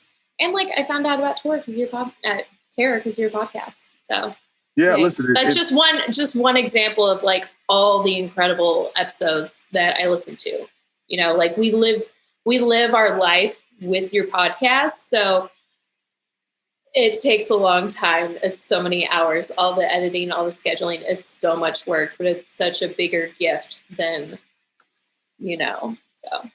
Yeah, listen, it's and listen, there's a lot of more people involved in doing their own shows and which is great, and it's like I said, something. It's just having a podcast is like having a website at this point. It's just a viewpoint into every individual's world to some degree. Like that's why when I do monologues, I do my best to be as honest as possible, because I'm like, what the hell else would people listen if they didn't really kind of give a shit about my perspective from a truly honest place? And it's not always easy to do, because you go like, how much do I divulge? How much of myself do I lay open? And that's just, but you have to kind of use your own instincts with that. And then with the conversations, I just try and go places that, that I want to hear. Or if it's an artist that I know they're background. I want to ask the questions I want to ask, or what do I think is going to be relevant. So, we're just working on that craft is really important to me, to constantly become a better interviewer, be the most well-spoken I could be, the most articulate, the most kind of learning how to craft the emotional arcs. Because that's ultimately, I think you can go anywhere and learn what, where, how, when, right? But the really interesting stuff is how a situation made someone feel. How did you feel that you got kicked out of that band? How did you feel when your record went number one, right? So that's something I really take seriously. And listen, and like I said, I do not have the biggest show in the world, but for me, having that, contained hardcore audience, like I said, I have about 10,000 people listen to my show a month. That's kind of crazy that, like I said, not every episode, but over the course of a show, or over the course of a month, that's how many individuals listen to the show, which is a pretty good reach, which means at least there's some segment of the community that pays attention to what's going on. And now I literally haven't had to really go out of my way to book a guest in months, because now people just come to me, and it's like really big guests, which is kind of crazy. So, but yeah, it's a very cool thing. It's a lot of work. It's so much easier that I'm not touring right now, but once I start touring again, it becomes a bit more stressful. And that's why I've been doing it 5 years. I only have 174 episodes, because sometimes I'd only do it every other week, or I'd go a few, it hasn't been quite as consistent as some people. We got Jamie doing 2-3 shows a week sometimes. Some people they're so productive. I'm jealous of that, but at least I know when I do it, it's quality, and I put 100% into it. Well, I think you do it perfectly, and I think your monologues are so well done. I think you share the perfect amount, and it is so human and relatable, and I really appreciate that you go there. Honestly, with how you feel, you go for it, and like, it is really cool. And thank you for giving us that insight. Like, you go for it, and it's good. Well, thank you. I mean, I get a little, I feel like people don't really believe this, but I actually get worried and scared about going too much into a political topic, because the last thing I want to do is alienate people because they feel like I'm on this side or that side. Where I feel like in the media space, a lot of people realize that, no, you got to say the craziest shit, because that gets most attention. Where me, I'm trying to ride this line where I go, hey, I want to give you my honest feeling, but I don't want to think that just because you disagree with me, I think you're a bad person. You know what I'm saying? Like, so it's like, I'll talk about something I feel like I talk about this because I have to, not because I really want to. And I got to go, I need to get this off my chest about this particular thing. So I'm always trying to ride that line. And kind of like, so, and it's tough because I do care. I don't want people to write in and go, and there's comments on my reviews. I stopped listening because Doc is too lefty or whatever. And that disappoints me, because I try not to do that over much. If they feel that way, it bums me out. I do want it to be inclusive. And at the end of the day, all you can do is be true to yourself. Exactly. And that's the way to like ride that out. It's like, well, I know I was true to myself, and this is like how I really feel. And like, I know that like, I'm not a bad person. I'm not judging anyone. So that's like how you get through the day, just like knowing this, because, it's positive, it's negative. That's how you reconcile that in your mind. Is like, well, this was my authentic self. So how can I be sorry for myself? Yeah, you got it. And that's the thing is, I'm always striving for authenticity, which is, I think, sometimes impossible, because we're always presenting a thing, right? We're all, putting on our best face, or, can we ever be truly authentic? I don't know if that's really possible. We're all, the way we dress, the way we do my facial hair, we're all presenting an image of ourselves. So all you can do is kind of try and get to some version of that. But we're all trying to make ourselves look good, right? Yeah. Even if I'm being like, oh, I suck at this. I'm when you're being self-deprecating, even that is a version of trying to make yourself look good by being someone who is self-deprecating, right? Like everything, it's all a performance to some degree. Socializing.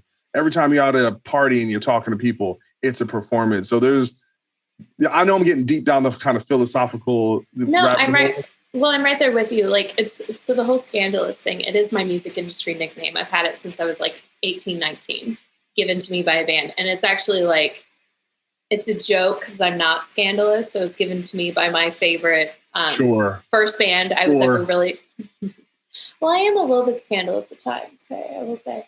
But it's a funny thing because sometimes we'll be at parties. My friends are like, scandalous, come here, scandalous, whatever. And I'm like, doesn't mean what you think it does or whatever. They're wanting me to like be on in a certain way for them. Or I love to have like big jewelry and that's just how I want to be in my mind and it makes me happy. But I've had weird people reach out to me and like say that I'm like playing a part or something like that, or I'm dressing a certain way to be something. And I'm like, actually, I never even thought about it. Or like, I never even thought about you or something like that. So I totally get what you're talking about. It's presenting and how do you present and things like that and how people think of you. And I'm like, well, I was just being myself the whole time. I never even thought about you, honestly. I have to say something about this current time in our culture is the least trusting era ever. And that's why you have a term like, virtue signaling, right? So the reason why people call people out about virtue signaling, right? So if I go, hey, what we need to do is save the whales, right? And someone goes, look at him, he's virtue signaling. The point of it is to say that even though I'm saying save the whales, I don't really mean it. I'm just saying it to make myself look good, right? Mm-hmm. Now, the truth is, how do we know who is being authentic at any given time? You really don't, right? Unless you have proof. What you're actually doing is you're reading the other person's mind and saying, I don't believe you, right? Same thing with like terms like social justice warrior, right? In the abstract, is someone seeking social justice a good thing or a bad thing? It's great. It's right. To have empathy and to care. Right. You know? But you want to go down go down in history of like saying, I stood up for this. Exactly. And like I saw this going on and I was like, no more in my circle of what I can do. Yes. The term is a pejorative, not because the person calling you that they think that your quest is actually not really true. You're pretending to be. So it's all about mind reading. It's all about bad faith. And so we're in an environment where we are always trying to call people out about not being authentic or honest. And we don't trust anyone. So someone comes out, and the big example of this is like Jose Mangan, who is one of my best friends and one of the, I think, best human beings. Like he's so passionate about music and metal that people think it's fake. Do you know what I'm saying? Like we don't. Mm-hmm. So, and we're also at the time, there's so many grifters out there and there's so many fake it till you make it con artists out there that everyone, and that's why I try just in life, just try to give people the benefit of the doubt that this person, because you know what, you're gonna get burned every now and again, but I'd rather be a generally trusting person and go, you know, if that person says they believe in this issue, that I'm going to give them the benefit that that's what they really want. And so that's why so many people, there's so much division and partisanship is that if someone goes, oh, if you're pro-life, then that means you hate women. And if you're pro-choice, that means you hate babies. Mm-hmm. They won't give each other the benefit of the doubt. We're going, well, maybe they're just thinking about their side and they're just not thinking about the other side. Right. Yeah. And that's a big breakdown in our culture right now and cause. So I was just trying to just point that out why people are attacking you by saying you're doing this for this reason. It's like, you know what? Half the people don't even know the reason why they do anything, right? We're not that preconceived and planning. We're just, a lot of people do things like, hey, why were you doing this when you were on your show where you're talking? It's like, oh, I didn't realize I was doing that. Thanks for letting me know. We don't realize half of why am I dressed this way? I don't know. I never thought about it that much. I just, we're not as premeditated as people would like to think. Thank you. And we'll leave it at that. Yeah, and I'm just going, well, that person, they think this. I'm like, yeah, but you can't read their mind. Yeah. That's why I hate when people are quick to call someone racist or call them sexist or call this. It was like, racism is an internal thing. It's a feeling. Like, I could say something racist, but I could say anything. But it doesn't necessarily mean it's in my heart, right? And so we're in a place where we love to think we can read people's minds to know what their intent is. And it's one of the most difficult things to actually figure out because none of us can read minds. Very true. And it all heated up the past few years, especially, for sure. Right. Well, and everything is, it's just heated up so much more in the past few years, I feel like. Yeah, it's getting worse. Yeah. Hooray. Okay, so let's do some fan questions real quick. Tomasi Shell wants to know if there will be a headlining tour soon. It depends what you would say is soon. Great. I know. I'm not going to pretend to read your mind. I would never. What I'll say is I'll just not comment on now because there's so much legal stuff that's behind the scenes that honestly, I have literally nothing to do with it. So I'm waiting to find out about the stuff just in the same way the fans are. So I'll say this, everyone just cross our fingers. And I don't think anything this year, 2021 is off the table more than likely. So let's just keep our fingers crossed for 2022. Awesome. So good music industry friend of mine, Drew Johnson, love him, wants to know about those Kill Switch covers back when y'all were on tour with Papa Roach together. Oh, yeah. We were second for Papa Roach. And I had just gotten this brand new ESP M2 guitar, Japanese made. Shout out to Tony Rouser at ESP. And I got this little practice amp and I would always just be practicing and riffing. And Drew had this really cool practice amp. And I'd be going up and just playing riffs and he knew a ton of riffs and we were just rocking. We have a good old time. It's, listen, I just love to play. I love playing cover songs. I love jamming with there's nothing like playing with another guitar player and harmonizing and he's hitting the riff and you're hitting the solo. So he's the man. He was, he's a good player too. He was hitting them notes. All right. I was trying to keep up with him. And I love him. I love when I see him at shows. He's such a great guy. So love you, Drew. Love you. Okay. So, Helge, FOERTSCH, Helga something, wants to know if you remember playing a show in Norway. Do you remember playing a show in Norway? Well, it's funny because I had a guy, it might be the same person that I was talking to when I went live the other night, said Bad Wolves went to Norway with Megadeth and Five Finger. And I was like, did we go to Norway? I thought we did. I could have swore we missed that show, but I'm like, I have to look at the dates. Maybe it's just all blending together. I know we went to Sweden, we went to Denmark, and I thought we missed Norway and Finland, but I did go to Norway.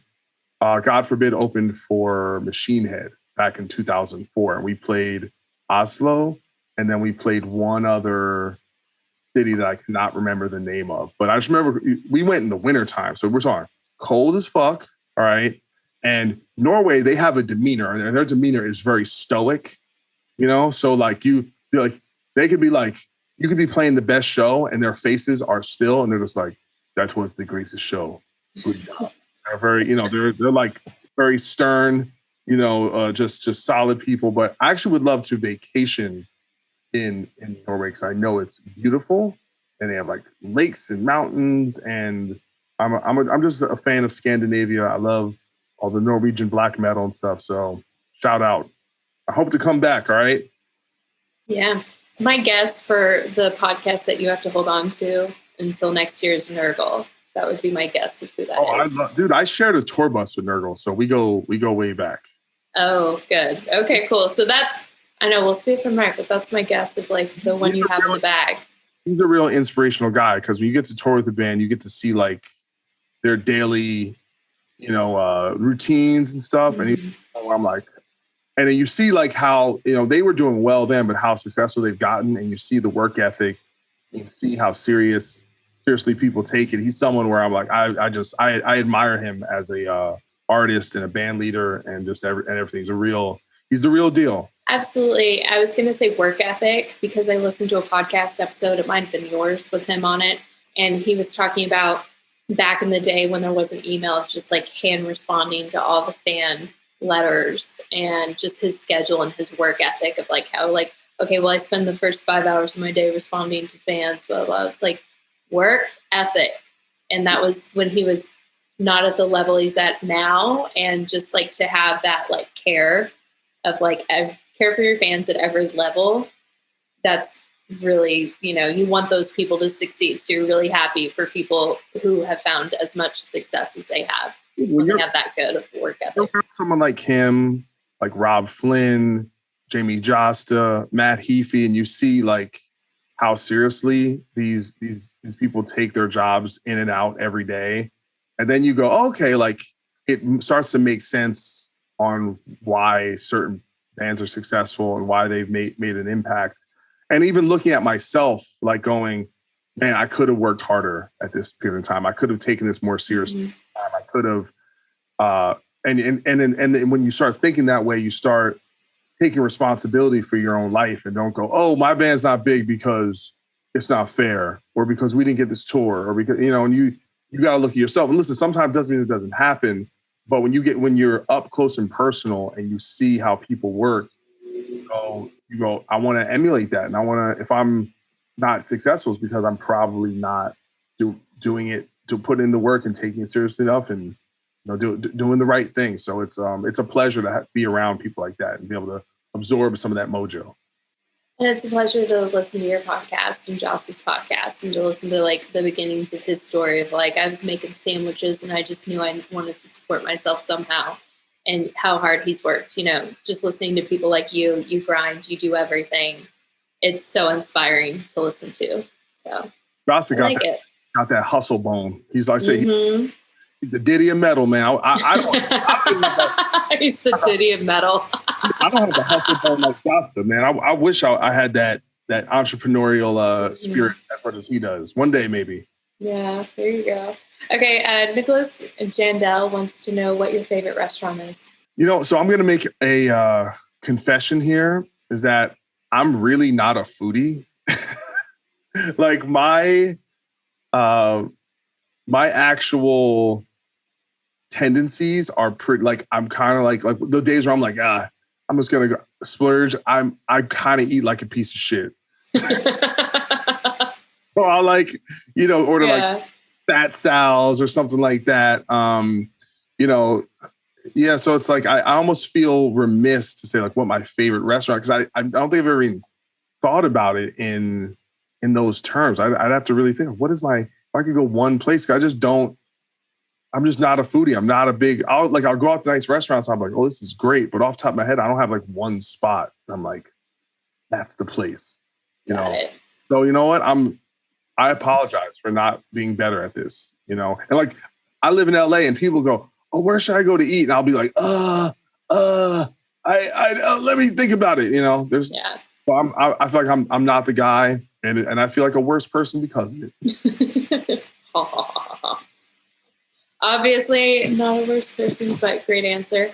Okay, Five Finger Death Punch Norwegian Knuckleheads wants to know if you could choose any musician or band to collaborate with, dead or alive, on a song, who would it be? I'm assuming you're going to say Slash. Am I wrong or am I right? I don't know. I don't know if that would be the person. Because it's weird because I think of Slash so much more as like a lead guitar player than I do as a songwriter. And I don't, not to disparage him, I know he's a great songwriter, but I just think about him in those terms. Man, I'd love to do something with Devin Townsend at some point. That's something I could do one day, but it's like, so like, I would be like intimidated to be in the room with Devin Townsend, like, just like kick me out of the room, like, get out of here. You don't got the risk. Matt Bellamy from Muse is a big hero of mine. I mean, if I could ever do anything with Trent Reznor, I'd probably shit myself.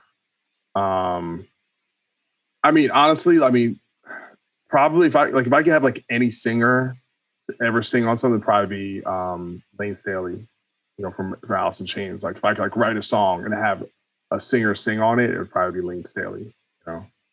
Yeah, I just heard his voice in my head as soon as you said his name. And I was like, ooh. Like that's the dude. I mean, it's just, Mm-hmm. it makes, like, think about that Unplugged where it looks like he's literally half asleep. And he's just nailing some of the most difficult vocal parts. And it's effortless. And you're just like, where did this guy come from? Like, he just, it's absurd. Yeah. Okay, cool. So that handles our fan questions. One other thing I wanted to talk about. I love Ron. I just got to go to the Cult Studios last time I was in New York. You're up on the screen. Got to go to the bar. They have y'all in the music video. So when did you and Ron's bromance love relationship start? How'd y'all do it? You're always wearing the stuff. I just posted a picture with you with a cult hat on, and they were like, cool. Like, how'd that relationship start? Kyle met him through Chris Kale from Five Finger Death Punch, and we were in New York City performing, and we had a day off. And Kyle's like, "Hey, I'm going down to meet this dude Ron," and we went to the same studio in New York, and he was just the coolest dude in the world. He's like, "Come in here, hey, have a drink, have a shot of whiskey. Try this on, try that on," and we walked out of there with a couple bags of stuff, and we felt like cool guys. And he was just like, he's such an endearing and like just nice human being. Listen, I think there's a lot of situations where like you're in a band and people give you free shit, and it's kind of whatever. But I always, sometimes you feel guilty because you're like, you just don't want to be a taker in life, someone who just, and I know there's an exchange because, I have X amount of influence in the world and I wear a jacket, people see it and it helps the company. I get that. But for me, it always feels like, cool. And the fact that he was so nice, and he was someone who was he wasn't just giving us stuff. He was also, someone who would hang out and be at the shows, and you talk on the phone, and, we go out to dinner. And it was just a whole thing. And he's just a great guy. And we actually did a couple cover songs because Ron is also a singer. He has a cover band. So me, Chris, and Kyle also played on, I did Sober by Tool. And then they did Dead Memories by Slipknot. I wasn't on that one, and it sounds great. And it's like things like that where it's like Ron's like, "Hey man, you mind doing this?" I was like, "Dude," and like, anything to pay you back for everything that you've done for us. And I just rep the stuff because I feel like it fits my personal style really well.